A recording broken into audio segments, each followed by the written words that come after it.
Hi everyone. तो पिछली video में हमने पढ़ा था कि क्लासेस और ऑब्जेक्ट्स क्या होते हैं। तो अब हम आते हैं क्लासेस और ऑब्जेक्ट्स में। हमने दो चीज़ें पढ़ी थी कि ऑब्जेक्ट के पास दो प्रॉपर्टीज़ होती है, एक होती है उसकी स्टेट और एक होता है बिहेवियर। स्टेट को हम नॉर्मल वेरिएबल से दिखा देते हैं और बिहेवियर को हम दिखाते हैं मेंबर फंक्शन से। तो आज का हमारा टॉपिक है मेंबर फंक्शंस। तो हम पढ़ेंगे मेंबर फंक्शंस क्या होते हैं और हम इनको डिक्लेयर या डिफाइन कैसे करते हैं हमारी क्लास में। A function is a member function if it can be declared as a member of the class.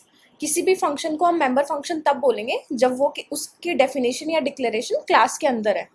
It operates on any object of the class of which it is a member and has access to all the members of a class of that object whether the members are public और private. ये public private हमारे access specifiers होते हैं। इनको हम हमारी next video में cover करेंगे कि पब्लिक प्राइवेट होता क्या है। अभी के लिए आप बस इतना समझ लीजिए कि मेंबर फंक्शन वो होता है जिसकी डिक्लेरेशन या डेफिनेशन क्लास के अंदर होती है और वो उस क्लास के सभी मेंबर्स को एक्सेस कर सकता है। अब इन सभी चीज़ों को हम एग्जाम्पल से समझते हैं कि how are these member functions implemented, हम इनको यूज़ कैसे करेंगे। ठीक है, तो let's move to an example. ये हमारा एग्जाम्पल है। मेंबर फंक्शंस को हम डिफाइन कैसे करते हैं। मेंबर फंक्शंस को डिफाइन करने के दो तरीके होते हैं। First is with in the class, जब हम उसका डिक्लेरेशन और डेफिनेशन दोनों क्लास के अंदर दें।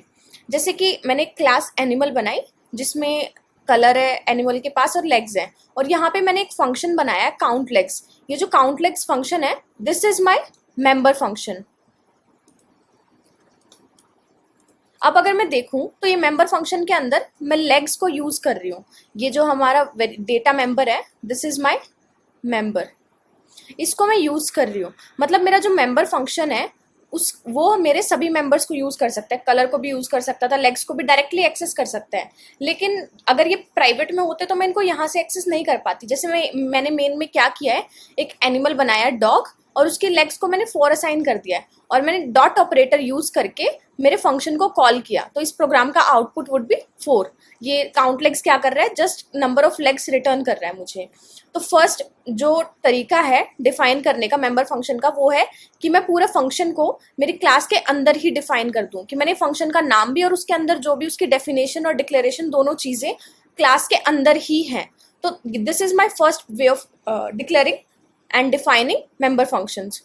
अब this is my second method of declaring and defining member functions. ये क्या है कि आउटसाइड द क्लास, जब मैं क्लास के बाहर अपने मेंबर फंक्शंस बनाऊं, तो क्लास के बाहर मैं कैसे बना सकती हूँ। जैसे मैंने क्लास एनिमल बनाई, उसके पास कलर है, लेग्स है, मैंने सिर्फ अपने फंक्शन का नाम और रिटर्न टाइप क्लास के अंदर लिखा है कि एक काउंट लेग्स नाम का फंक्शन होगा और इंट वो रिटर्न कर रहा होगा। अब इनमें डिफर कैसे करेंगे कि ये फंक्शन है और ये फंक्शन है और ये वेरिएबल्स है नॉर्मल।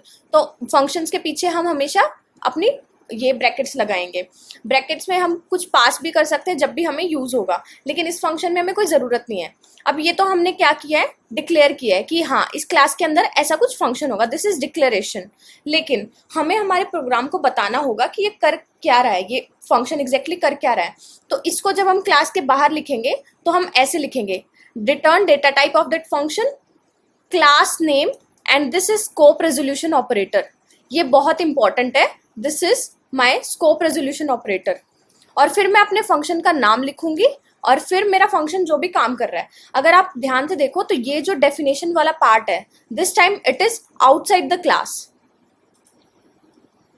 लेकिन क्लास के अंदर मैंने इसको डिफाइन किया है कि हाँ क्लास को ये फंक्शन बिलोंग करता है। और जब मैं क्लास के बाहर इसको डिक्लेयर कर रही हूँ तो मुझे उसको बताना पड़ेगा कि तुम इस क्लास से बिलोंग करते हो। ठीक है, तो मेन वाला सारा काम सेम रहेगा, rest everything is same. only important point is that we have to use class name just before scope resolution operator. This is very important, very very important कि स्कोप रेजोल्यूशन ऑपरेटर और class का नाम हमें लगाना पड़ेगा जब भी हम क्लास के बाहर फंक्शन को डिफाइन करेंगे। Scope of the function is restricted to the class name given. अब नॉर्मल फंक्शन में तो हम ऐसा कुछ नहीं करते कि उसके बाहर ये लगाते हैं, मतलब कि ये स्कोप रेजोल्यूशन ऑपरेटर, मतलब जब भी हम मेन वगैरह के फंक्शंस बनाते हैं। लेकिन यहाँ पे ही क्यों लगाना पड़ रहा है। क्लासेस में क्या होता है कि क्लासेस में ना हम अलग अलग क्लासेस में सेम नाम का फंक्शन हो सकता है, तो उस कन्फ्लिक्ट को रिजॉल्व करने के लिए हमें क्या करना होता है कि क्लास का नेम उस फंक्शन के नाम के आगे देना होता है कि हाँ ये वाला फंक्शन इस क्लास को बिलोंग कर रहा है। सपोज यहाँ पे कोई और क्लास होती, सपोज यहाँ पे एक मैमल क्लास होती, कोई दूसरी क्लास, और उसके अंदर भी एक काउंट लेग्स फंक्शन होता, तो उस स्कोप, उस स्कोप को रिजॉल्व करने के लिए हमें स्कोप रेजोल्यूशन ऑपरेटर और क्लास नेम यूज करते हैं। दिस इज वेरी मस्ट अगर आप आपके मेंबर फंक्शन को क्लास के बाहर डिफाइन कर रहे हो। बाकी सारी फंक्शनैलिटीज बिल्कुल सेम रहेंगी, हम डॉट ऑपरेटर से एक्सेस कर सकते हैं ईच एंड एवरीथिंग। और वन इंपॉर्टेंट पॉइंट इज कि उसका डेफिनेशन एक बार हमने क्लास के अंदर किया हो, कि क्लास को पता हो कि हाँ ये फंक्शन मेरा पार्ट है। ओके, तो आई होप ये member function definition is clear. अब अगला जो पॉइंट है दैट इज कि what are the features of member functions, कि क्या क्या फीचर्स होते हैं। अब अगला जो पॉइंट है वो है कि हमारे मेंबर फंक्शंस के फीचर्स क्या क्या होते हैं, लाइक उनके पास क्या क्या राइट्स होते हैं, वो क्या क्या कर सकते हैं। तो अब ये पॉइंट हमने पीछे डिस्कस किया है कि several classes can use same function names. तो ये जो कॉन्फ्लिक्ट है ये कौन रिजॉल्व करता है? Membership label. मेंबरशिप लेबल क्या है कि मैं जब भी उसको डिक्लेयर करती हूँ और डिफाइन करती हूँ तो मैं क्लास का नाम और स्कोप रेजोल्यूशन ऑपरेटर यूज करती हूँ। Scope resolution operator is this 2 colons without any space, इनके बीच में कोई स्पेस नहीं होता, जस्ट 2 बार कॉलन लगा देना है। This is scope resolution operator. Okay, तो मेंबर फंक्शंस जो है ना वो they can access all data of its class whether it's private और public.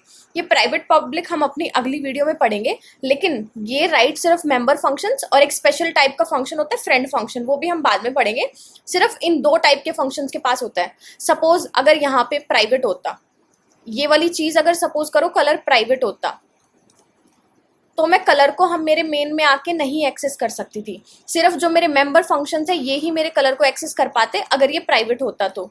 Okay, and the third point is a member function can call another member function directly without using dot operator. Objects के through तो मैं dot operator use करके मेरे functions को call करती हूँ, लेकिन जब एक मेंबर फंक्शन दूसरे मेंबर फंक्शन को कॉल करता है तो कोई डॉट ऑपरेटर की नीड नहीं होती।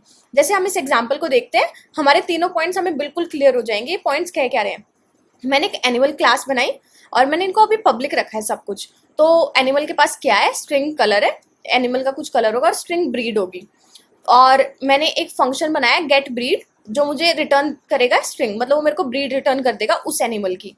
फिर मैंने एक और फंक्शन बनाया वॉइड सेट कलर। अब ये जो सेट कलर है ना, मैं एनिमल का कलर उसकी ब्रीड चेक करके फिर सेट करूंगी। तो मैंने गेट ब्रीड, पहले तो ब्रीड निकाल ली। अब ये वाला जो गेट ब्रीड है, यू कैन सी कि मैंने कोई ऑब्जेक्ट या कोई डॉट ऑपरेटर यूज नहीं किया, डायरेक्टली ये वाला फंक्शन कॉल किया है। So this is very important point two notice कि मैंने कोई डॉट ऑपरेटर कुछ यूज नहीं किया है, क्योंकि ये डायरेक्टली मेंबर फंक्शन दूसरे मेंबर फंक्शन को एक्सेस कर रहा है। अब ये एक स्ट्रिंग रिटर्न करेगा तो बी में स्टोर होगी। मैंने यहाँ पे चेक लगाया कि अगर बी मेरा जर्मन शेफर्ड है तो उसका कलर को ब्राउन असाइन कर देना, एल्स कुछ भी है कोई भी ब्रीड है सबको ब्लैक असाइन कर देना। अब इसके मेन में आते हैं। मेन में क्या है कि मैंने एक ऑब्जेक्ट बनाया एनिमल क्लास का डॉग। अब मैंने असाइन कर दिया कि डॉग की जो ब्रीड है वो जर्मन शेफर्ड है, और यहाँ पे मैंने डॉग ऑब्जेक्ट के through set colour function call किया है। यहाँ पे अगर नोटिस करते तो गेट ब्रीड में कोई डॉट ऑपरेटर यूज नहीं हुआ था, लेकिन जब मैं ऑब्जेक्ट के थ्रू कॉल कर रही हूँ तो डॉट ऑपरेटर यूज होगा। यहाँ पे इसलिए नहीं हुआ था क्योंकि ये दूसरे मेंबर फंक्शन के थ्रू कॉल हो रहा था।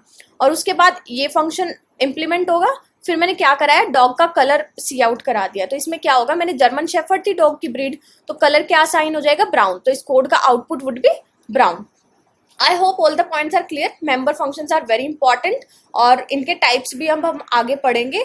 और इसके बाद हमारी अगली वीडियो में हम लोग पढ़ेंगे कि एक्सेस स्पेसिफायर्स क्या होते हैं, एब्स्ट्रैक्शन क्या होती है, एब्स्ट्रैक्शन को हम अचीव कैसे कर सकते हैं। जितना पब्लिक, प्राइवेट, प्रोटेक्टेड ये सब अभी तक हमने देखा है कि आई वाज सेइंग कि मैं इनको आने वाली वीडियोस में डिस्कस करूंगी, तो उनको हम अपनी नेक्स्ट वीडियो में कवर करेंगे। आई hope all the points were clear. If you still have any doubts, please feel free to write in the comment section, and thank you for watching the video.